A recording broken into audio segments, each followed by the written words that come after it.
Welcome to Sai puppy kitchen. Today என்ன lunch வேணும்னு பார்ப்போம் வாங்க. இன்னைக்கு என்ன சாப்பாடுனா சுட சுட சாதம். சுட சுட சாதங்க. அப்புறமா குழம்பு முருங்கைக்கீரை போட்டு சாம்பார். எனக்கு ரொம்ப பிடிச்ச குழம்புங்க, முருங்கைக்கீரை போட்டு சாம்பார். இது எங்கள் அம்மா 2 டைப்பாக பண்ணுவாங்க. தேங்காய் கொஞ்சம் அரைச்சி ஊற்றி பண்ணுவாங்க. தேங்காய் எல்லாமே பருப்பு போட்டு பண்ணியிருக்கேன். செம்மையாக இருக்கும். எனக்கு ரொம்ப ரொம்ப பிடிக்கும் முருங்கைக்கீரை. முருங்கைக்கீரைனாலே மை ஃபேவரைட்டுங்க. முருங்கை மரத்தில் உள்ள பயன்கள் என்னென்னு இப்போ கொஞ்சம் நேரத்துக்கு முன்னாடி எனக்கு தெரிஞ்ச அளவுக்கு ஒரு வீடியோ சின்னதாக எடுத்திருக்கேன். சீக்கிரம் அப்லோட் பண்ணுறேன். முருங்கைக்கீரை சாம்பார். அப்புறமா வெண்டைக்காய் பொரியலுங்க. வெண்டைக்காய் பொரியல், வறுவல், என்ன வேணாலும் வச்சுக்கோ. வெண்டைக்காய் வறுவல் பண்ணி எடுத்து வச்சிருக்கேன்.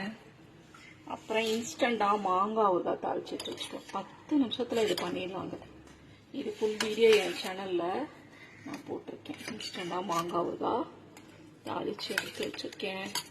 அப்புறம் பருப்பு ரசங்க. பருப்பு ரசம் இவ்வளோதாங்க. இன்னைக்கு என்னோட சிம்பிளான லஞ்சி. நாளைக்கு ஒரு சூப்பரான மீன் உங்களை மீட் பண்ணுறேன். ஓகே, பாய்.